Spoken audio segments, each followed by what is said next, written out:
पहचान। पहचान की तलाश एक ऐसी तलाश है जो मनुष्य को उसके परम उद्देश्य तक पहुंचाती है। पहचान जिस व्यक्ति की होती है, वो व्यक्ति उस पहचान के बल पर जो करता है, वो उसका कर्म है। बिना पहचान के लिए किया हुआ कर्म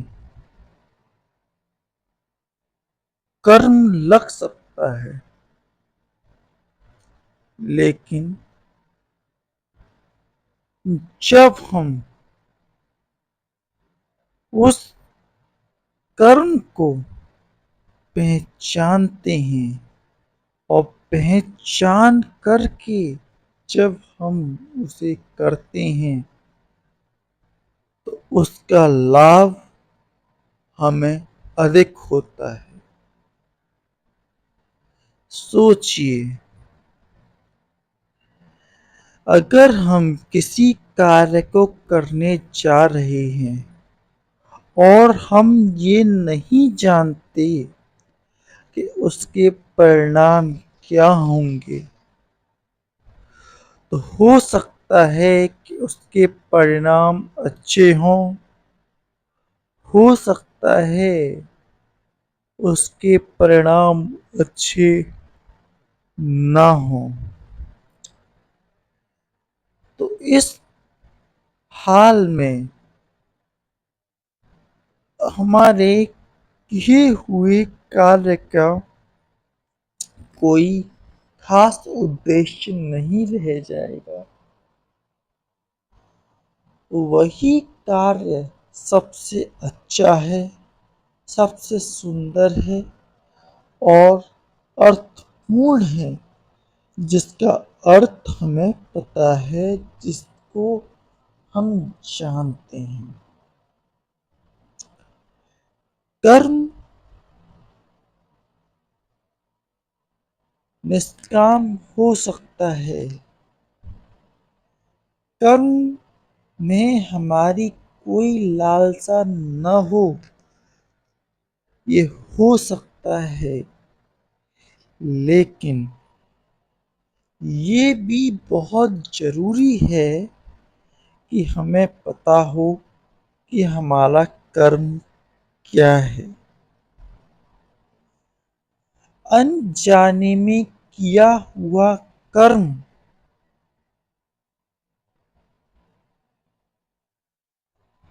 अगर अच्छे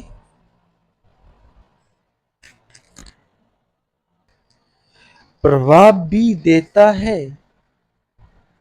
तो ये कहा नहीं जा सकता कि वो हमेशा ही अच्छे प्रभाव देगा।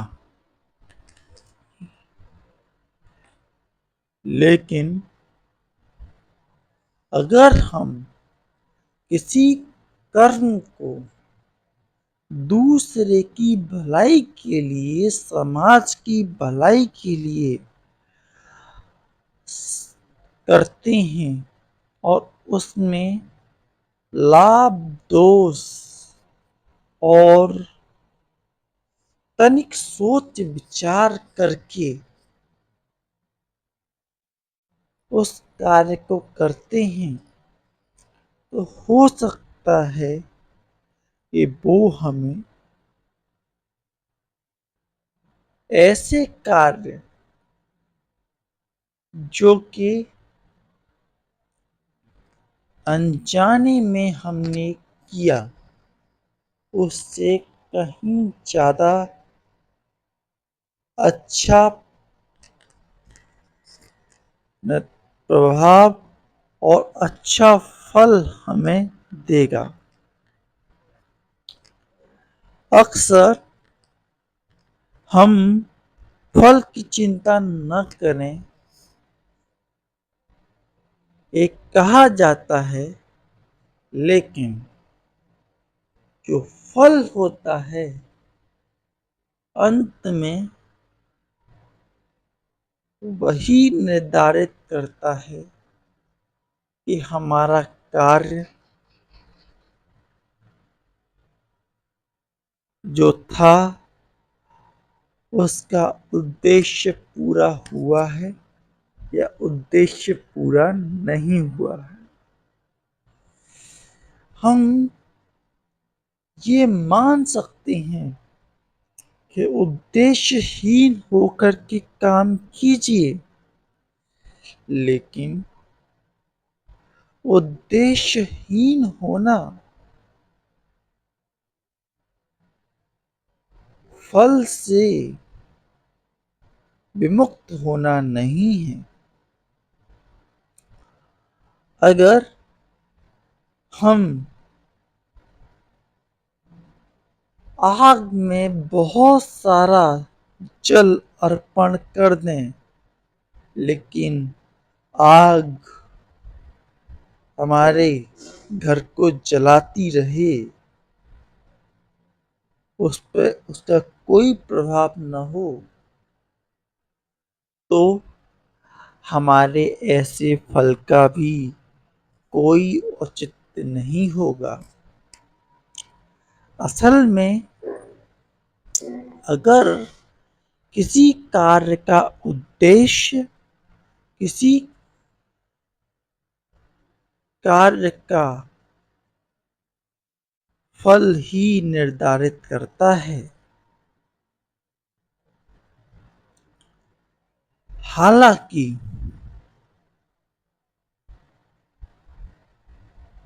हम कितनी भी अच्छे नियम, कितनी भी अच्छे सूत्र लगाएं, लेकिन अगर अच्छे सूत्र लगाने के बाद अच्छे नियम और अच्छी लिखावट के बाद भी अगर हमें फल मतलब कि हल अच्छा नहीं मिलता है, जो कि सबसे मूलभूत आवश्यकता है हमारी, तो हमारा कार्य सफल माना जाएगा क्या? सफलता की कसौटी असल में फल जो है उसे रख कर के ही देखना चाहिए कि जो कार्य करने के लिए हमने कर्म किया उसका क्या फल हुआ, क्या नतीजा निकला। हमने कर्म बहुत किया, लेकिन नतीजा कुछ नहीं आया, समाज पे उसका प्रभाव कुछ न पड़ा। एक व्यक्ति, हारा हुआ व्यक्ति, जिस मेरी नज़र में ज़्यादा मूल्यवान है, जिसने समाज को बदला, बजाय उस व्यक्ति के जो जीत गया, लेकिन उसका समाज पर कोई प्रभाव न पड़ा।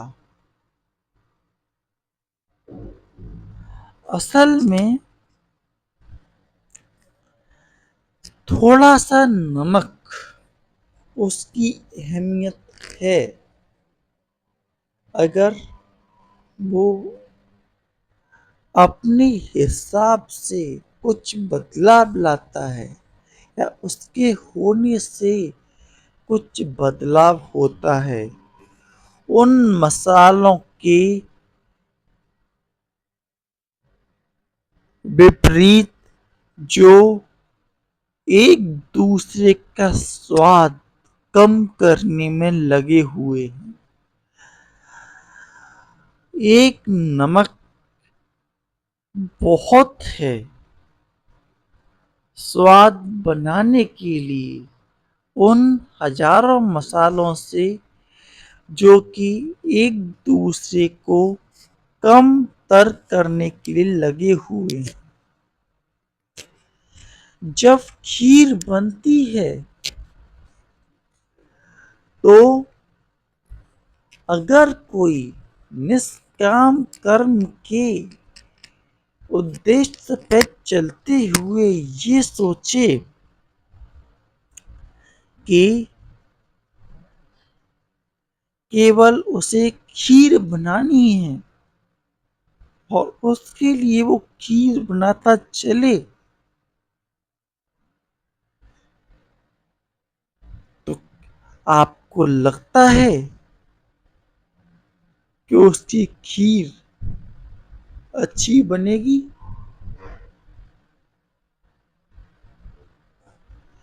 अगर उसकी खीर अच्छी ना बनी तो उसके निष्काम कर्म का क्या लाभ? उसके कर्म का लाभ तो तभी होगा जब उसको खाकर के सामने वाला तृप्त हो, सामने वाले के मन में एक भावना आए, एक खुशी की लहर दौड़े उस खीर को खाकर। मैं नहीं कहता कि उस खीर में आपने बहुत सारे पकवान डाले तभी खीर अच्छी बने। हो सकता है थोड़े से चावल और दूध और चीनी मिलाकर के ही आपकी खीर इतनी स्वादिष्ट बन जाए कि सामने वाला खुश हो जाए। तो ये तपस्या आपकी सफल है। लेकिन ऐसी तपस्या का क्या महत्व, तो ऐसी तपस्या का क्या लाभ जिससे किसी को लाभ ही न हो सके? उद्देश्य हमेशा इस बात पर निर्धारित होते हैं कि इससे सामने वाले व्यक्ति को कुछ मिला या न मिला।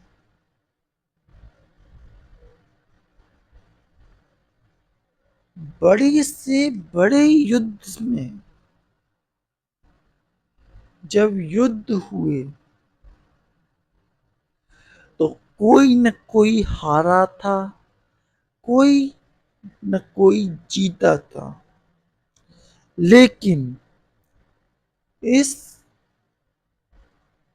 कालखंड में, इस समय में वो इतने प्रासंगिक न होंगे, लेकिन ये बात अधिक प्रासंगिक है कि उनके हार और जीत से समाज में बदलाव क्या आया।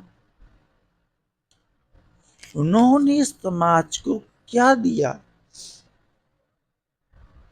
क्या समाज केवल इसीलिए है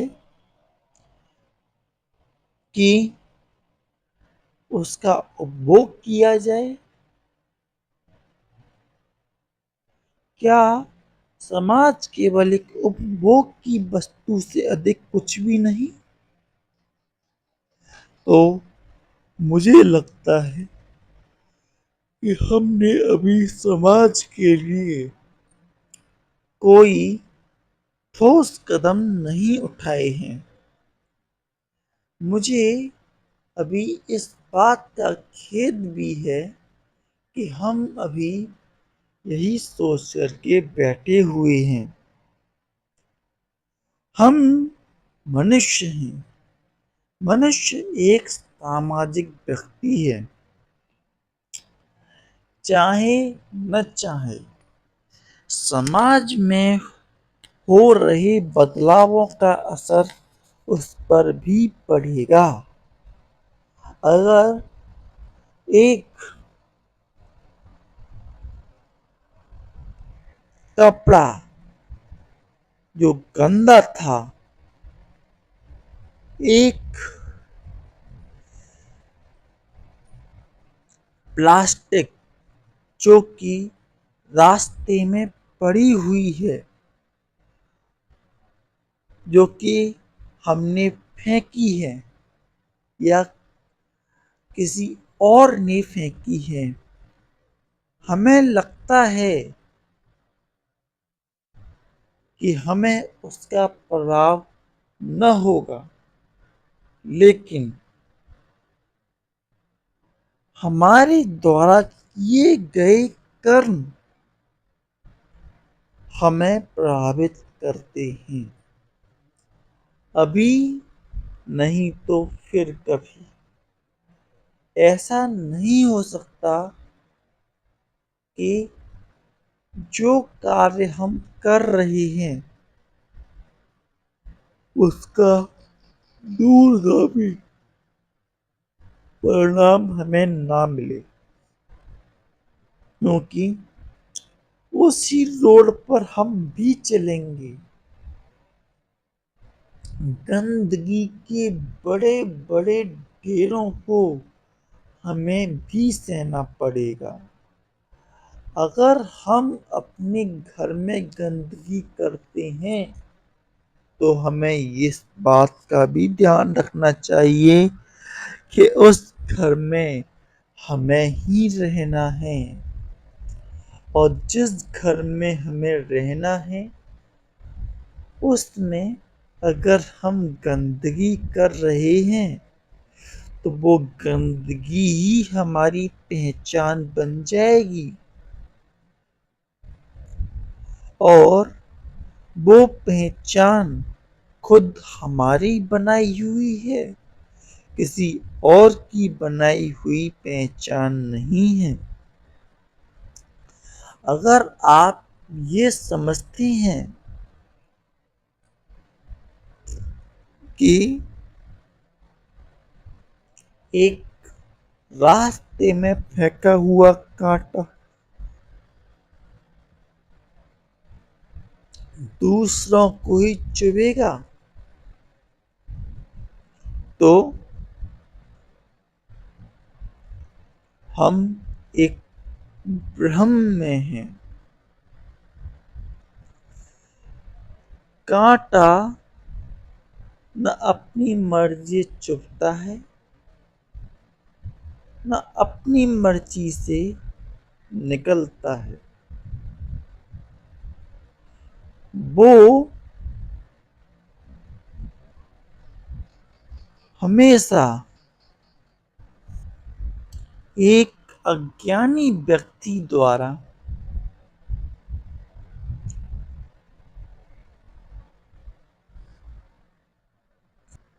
अज्ञानतावश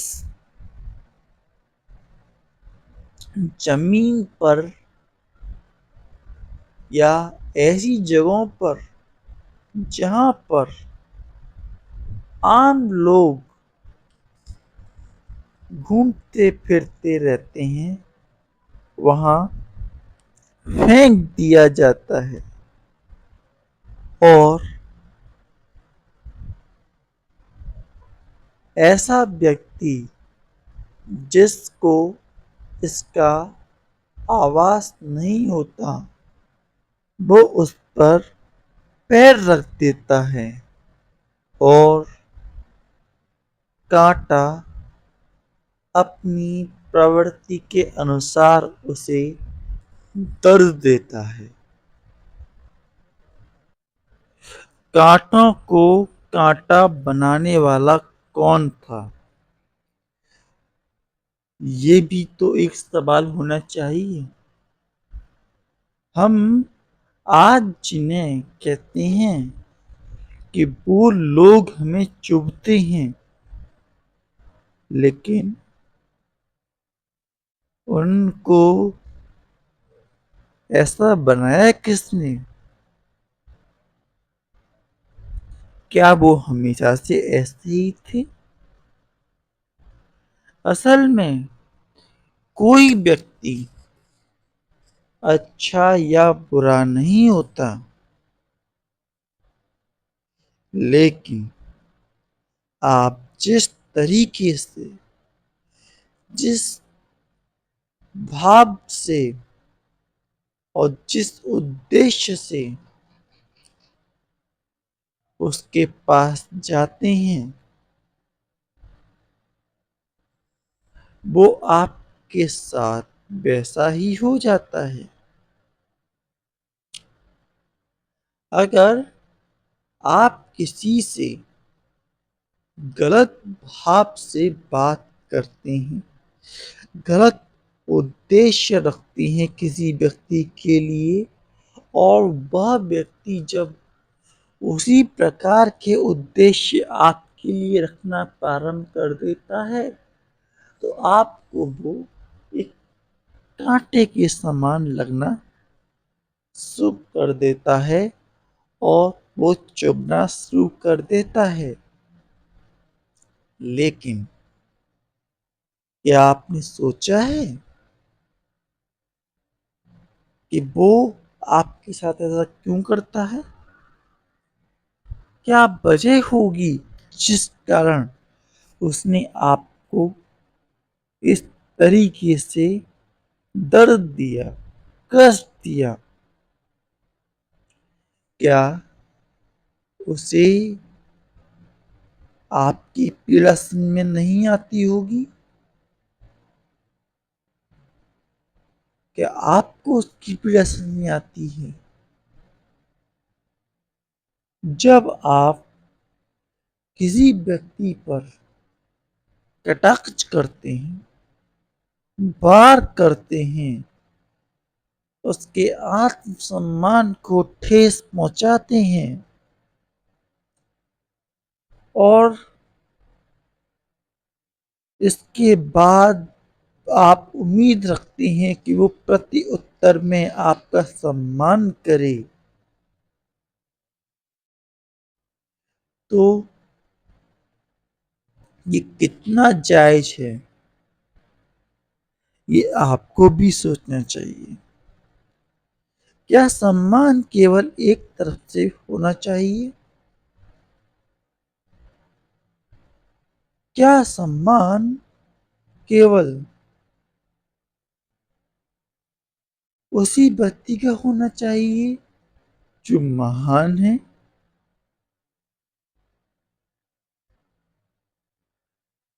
अगर कांटे दोषी हैं, तो कांटों को जमीन में और अलग अलग जगहों पर फेंकने वालों को आप क्या कहेंगे? अगर एक व्यक्ति जो गलत कृत्य कर रहा है वो दोषी है, तो आप उस व्यक्ति को क्या कहेंगे जिसने उसे इसके लिए उकसाया है? कि परछाई का खेल बुरा होता है, परछाई का खेल बुरा होता है। किसी के साथ बुरा करने वाले के साथ देख बुरा होता है, देख बुरा होता है। किसी के बारे में बुरा सोचना, बुरा कहना, बुरे विचार लाना,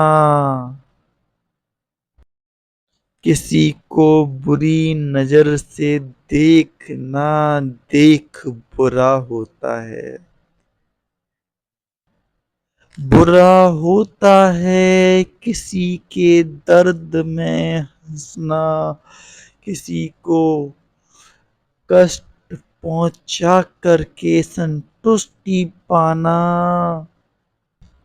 किसी भूखे की रोटी छीन भर पेट खाना, किसी को रोते देख खिलखिलाकर हंसना, देख बुरा होता है, देख बुरा होता है। धरती चीखती है, धरती फटती है, समुद्र रौद्र रूप दिखलाता है, समुद्र रौद्र रूप दिखलाता है। आसमान बरसता है, आसमान फटता है। टूटा हुआ तारा जब टूटता है तो देख बुरा होता है। टूटा हुआ तारा टूटता है, देख बुरा होता है, देख बुरा होता है, देख बुरा होता है, देख बुरा होता है। किसी को आंसू देना, किसी की खुशियाँ लेना, किसी के घर से छत छीन लेना, किसी के परिवार को तोड़ना, किसी को अकेले छोड़ना, किसी को ताड़ना, किसी को प्रताड़ना, किसी को मारना, लोभ, दोष और माया के आदि होकर, लोभ मोह माया के आदि होकर, मधुशाले में मद शराबी होकर घर आ जाना, देख बुरा होता है, देख बुरा होता है, देख बुरा होता है, देख बुरा होता है, देख कर भी ना देखना, देख बुरा होता है, सुनकर भी ना सुनना, देख बुरा होता है, कहकर भी न कहना, देख बुरा होता है, किसी को दिल से न चाहना, किसी से प्यार करना, किसी को धोखा देना,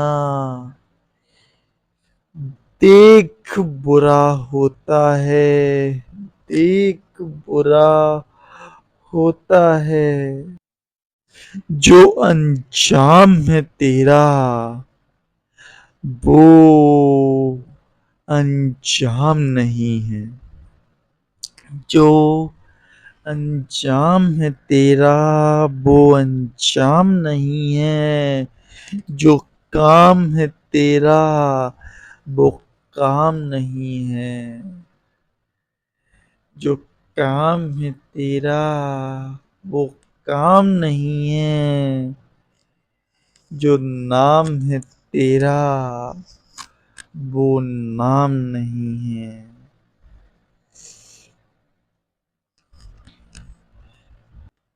मुझे दुख होता है तुझे परेशान होना चाहिए, तू परेशान नहीं है।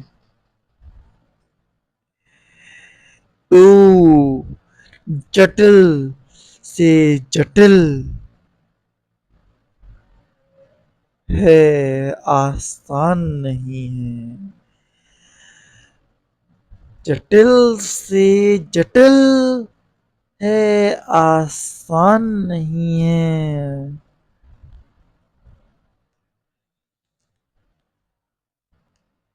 हो तो हो अर्जुन के हाथ में, हो तो हो अर्जुन के हाथ में, अनाड़ी के हाथ में धनुष बाण देख बुरा होता है। अनाड़ी के हाथ में धनुष बाण देख बुरा होता है। जो चाहते हैं दूसरों के घर में बुरा हो, जो चाहते हैं कि दूसरों के घर में बुरा हो, उनके ही घर में रोते हैं। उनके ही घर में देख बुरा होता है। उनके ही घर में देख बुरा होता है। दूसरों के लिए बुरा कहने वाला देख बुरा होता है। देख बुरा होता है। देख बुरा होता है।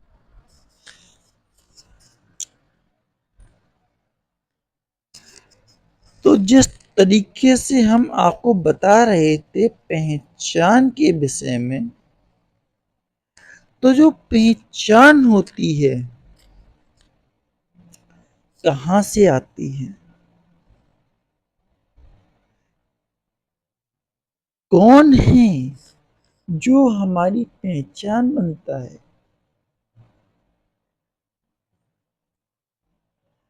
हमारे लिए हमारी पहचान इसी के लिए उत्पन्न हुई भावनाएं होती हैं। हमारे मन में किसी व्यक्ति के लिए जो सबसे पहली भावना उत्पन्न हुई, वही भावना हमारी पहचान है। अगर हम कहें सामने वाले व्यक्ति जिसके लिए आप एक विचार रखते हैं, उसको देख करके आपके मन में कुछ भावनाएं उत्पन्न होती हैं। जरा सोचिए कैसी भावनाएं उत्पन्न हुई। वही भावनाएं उस व्यक्ति की पहचान है आपके लिए। हो सकता है किसी और के लिए वो पहचान आपसे अलग हो, इस बात पे मैं ये न कहूँगा कि ऐसा नहीं हो सकता है, लेकिन आपके लिए उस व्यक्ति की पहचान केवल यही हो कि आपके मन में उसे देख कर के क्या भावनाएं प्रतीत होती हैं। आप कुछ कीजिए। मैं आपसे कहता हूँ, सबसे पहले एक ऐसा व्यक्ति अपने मस्तिष्क में लाइए जिससे आप बहुत घृणा करते हैं, नफरत करते हैं।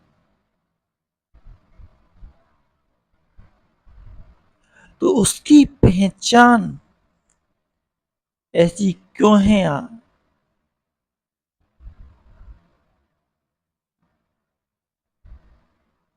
इसके बाद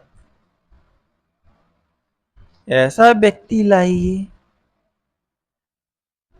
जिससे आप बहुत अधिक प्रेम करते हैं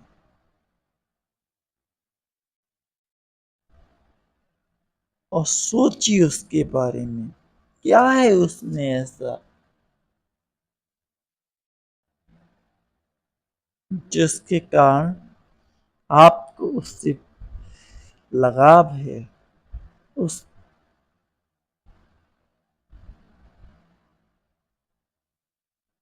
असल में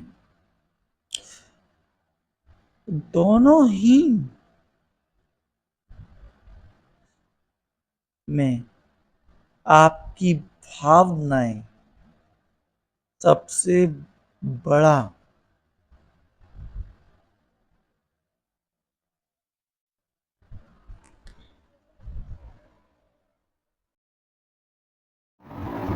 सबसे बड़ा निर्णय लेती हैं।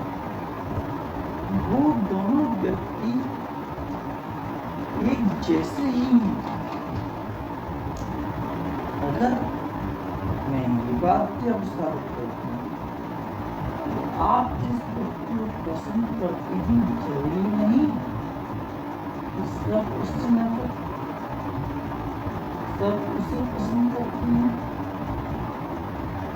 और ये भी सच है कि जिसे आप पसंद नहीं करते हैं उसे कभी ना पसंद करते हैं।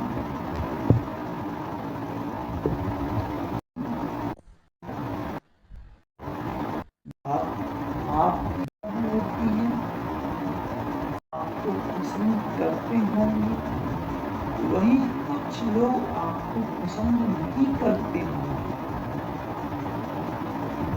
क्या कारण है इसका, जिसे कारण हृदय में आपकी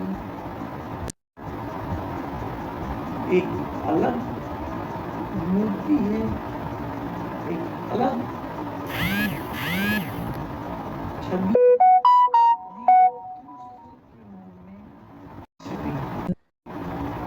इसका ही जवाब है, वो है आपकी भाव। जब आप अपनी भावनाओं तो आप ये पाते हैं कि आपकी जो पसंद है, नापसंद, सब कुछ एक जैसा है नहीं है। एक बात आपकी भावनाएं जो है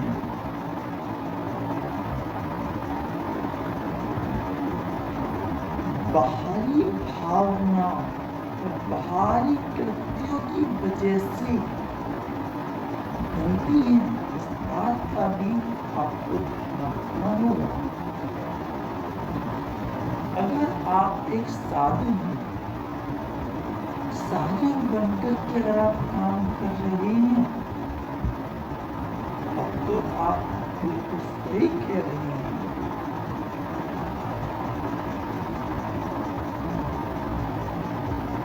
एक साधु किनारे पर बैठकर अपना जीवन व्यतीत कर सकता है, लेकिन एक नाविक उसे तो नदी में उतरना ही पड़ेगा। उसे तो नदी में अपनी जीविका खोजनी ही होगी।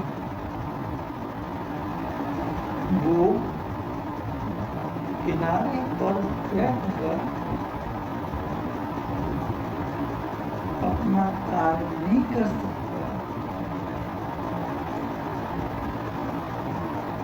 इसीलिए जो व्यक्ति ये सोचता है कि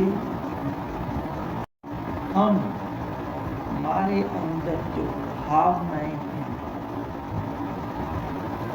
वो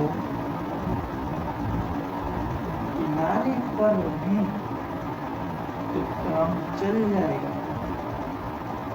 हमें अपनी भावनाओं की दृष्टि को किनारे से उतार कर नदी बहती नदी में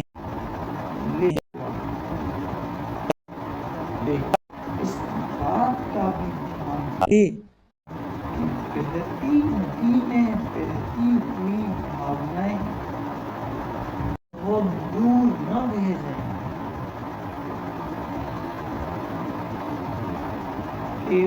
फिर उनका कोई मोल ही न रहे।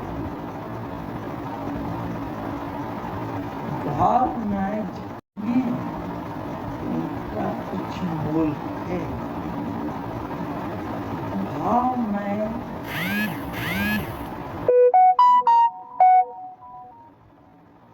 अपने आप उत्पन्न नहीं होती, अपने आप विसर्जित नहीं होती।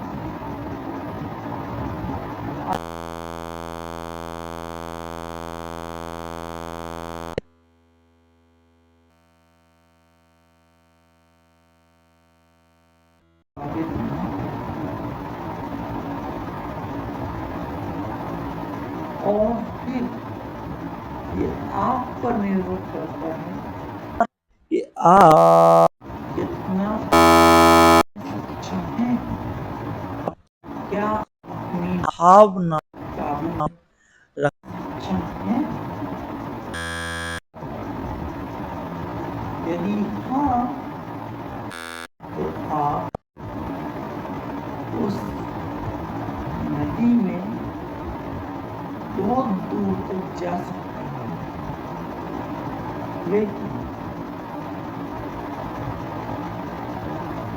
अगर आप अपनी भावनाओं को काबू में न रख पाए तो ये आपके लिए परेशानी का सबक हो सकता है। अक्सर ये पाया जाता है, ये देखा जाता है कि वही लोग व्यतीत होते हैं,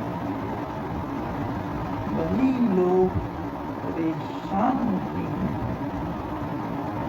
जिन्होंने अपनी भावनाओं को नहीं पहचाना और अपनी पहचान को भी नहीं पहचान पाते। वो ये नहीं जानते वो क्या कर रहे हैं, वो क्यों कर रहे हैं, उनका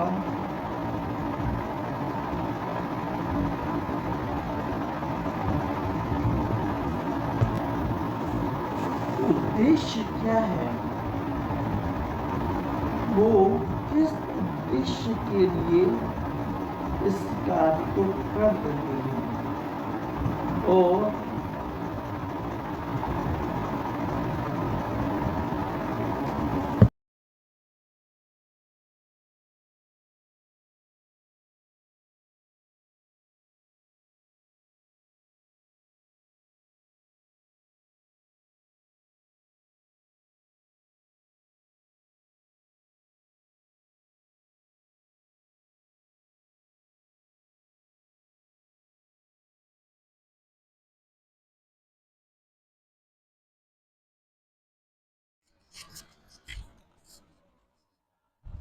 कई लोगों ने अपना पूरा जीवन खुद को समझने में अर्पित कर दिया, लेकिन वो अपने आप को समझ न सके।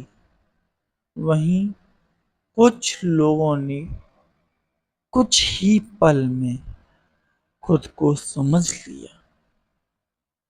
ये इस बात पे निर्भर करता है कि उनके उद्देश्य क्या थे।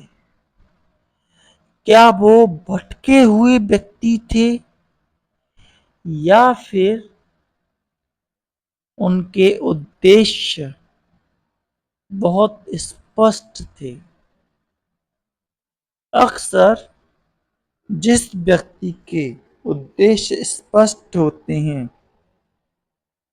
जिसे क्या करना है ये स्पष्ट होता है, वो व्यक्ति अक्सर अपने उद्देश्यों को जल्दी प्राप्त कर लेता है, बजाय उन व्यक्ति के जिसे ये पहचानने में ही समय लग गया कि उसे करना क्या है।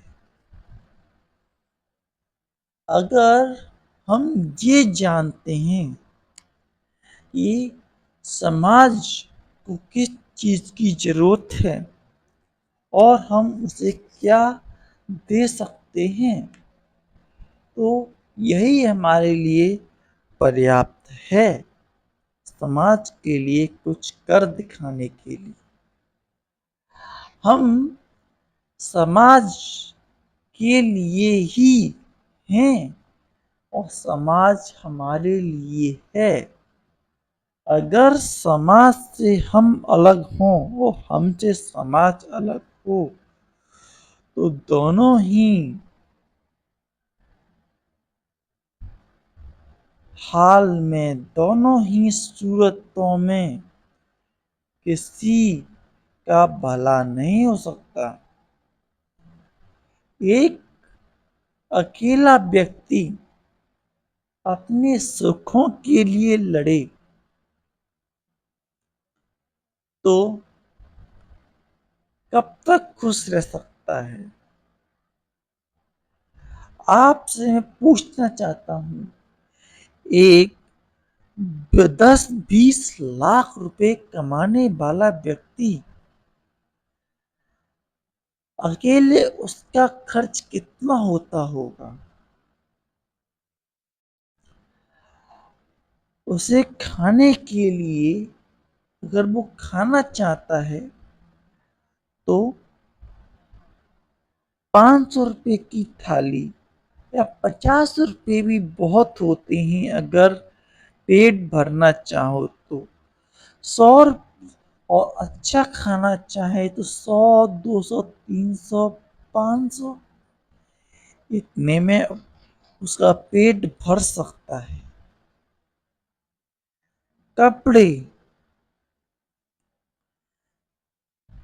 उसके 1000, 5000, 10,000 इतने इतने तक के अगर कपड़े वो ले ले तो भी वो अपनी जीविका चला लेगा। और मनोरंजन कुल मिलाकर के 1000, 1 लाख रुपए में या उसके नीचे ही बहुत से लोग अपना जीवन यापन कर रहे हैं, तो वो कर सकता है। इसके अतिरिक्त जो धन बचा वो उसका क्या करेगा।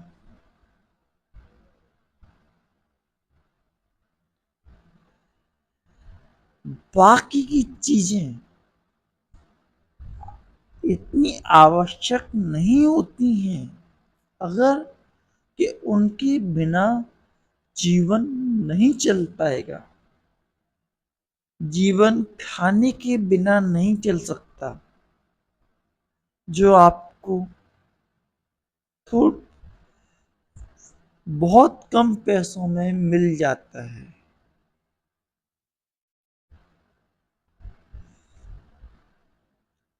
आपको वायु, पानी, ये सब भगवान ने फ्री में दिए हैं, मुफ्त मिले हैं।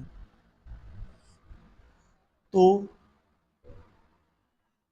व्यक्ति अपने अल्प लोभ के लिए अपने अल्प लोभ के लिए समाज का नुकसान क्यों करता है? अगर रोड साफ होंगे तो क्या उन रोडों पर वो नहीं चलेगा?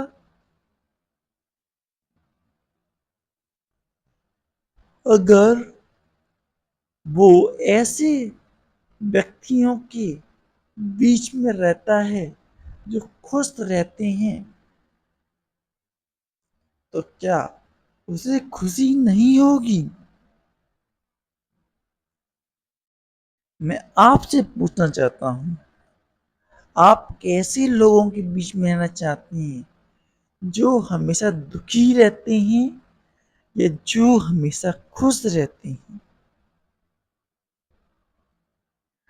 अगर आप दुखी व्यक्तियों के बीच में रहेंगे तो आपको खुशी कहाँ से मिल पाएगी?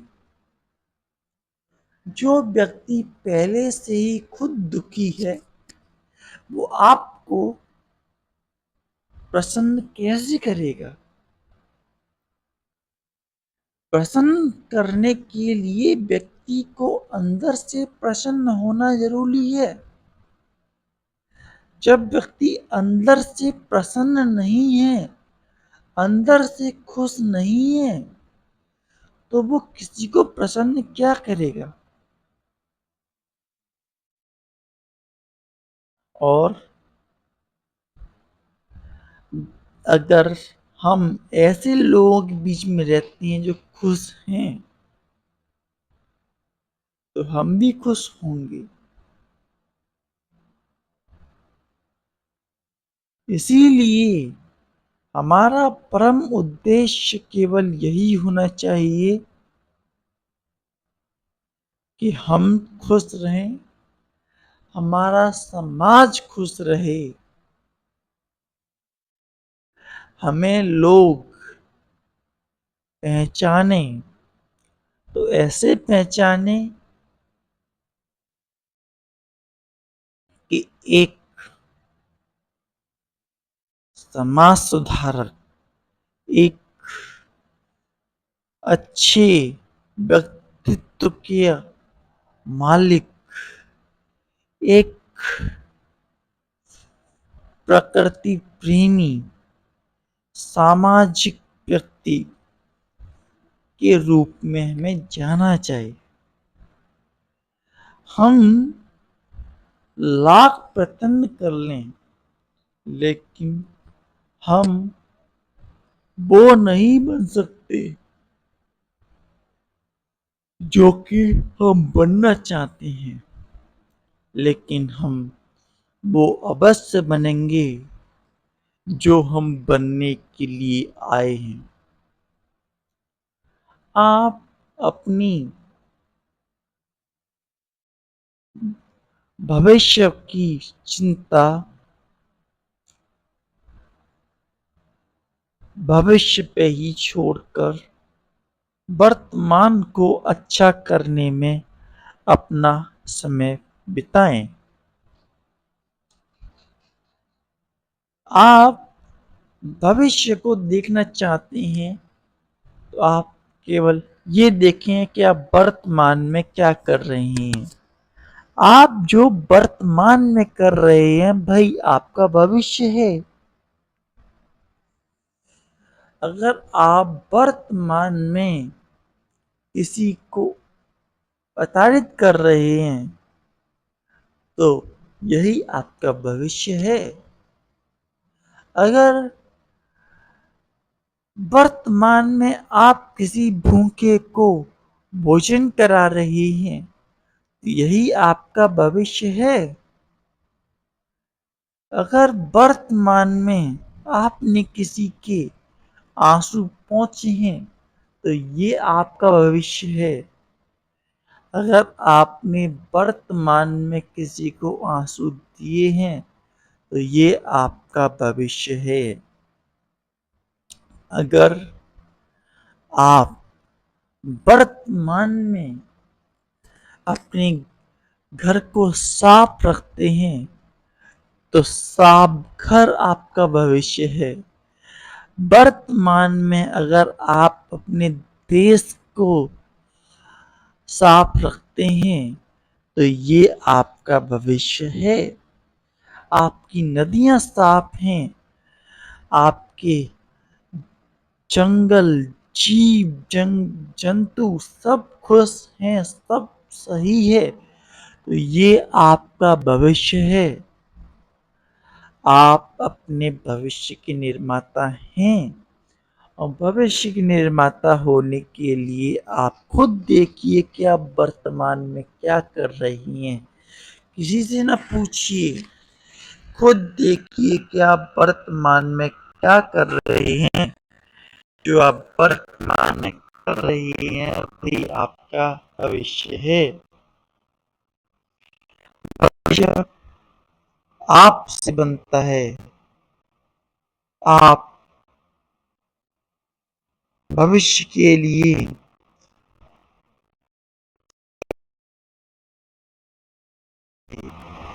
अगर आप वर्तमान में शिक्षा प्राप्त कर रहे हैं, तो ज्ञान आपका भविष्य है। अगर आप खेल कूद में ध्यान दे रहे हैं, तो खेल कूद आपका भविष्य है। अगर आप मोबाइल पर या दोस्तों के साथ भविष्य की उच्च उद्देश्यों के लिए अपने लिए कुछ नया करने की कोशिश कर रहे हैं, तो ये आपका भविष्य है। आप जो कार्य करते हैं, वही आपका भविष्य है। भविष्य के लिए घड़ी को ना देखें, भविष्य के लिए अपने उस मौजूदा समय को देखें। जो मौजूदा समय है, वही आपकी पहचान है। आप अगर अपने जीवन काल में अगर आपने 1 मिनट के लिए भी किताब उठाई, तो वो आपका भविष्य बन गई। आपने ये कहने का हक पा लिया कि मैंने किताब उठाई थी। चाहे संघर्ष में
निरंतर उद्देश्य के लिए, निरंतर उद्देश्य के लिए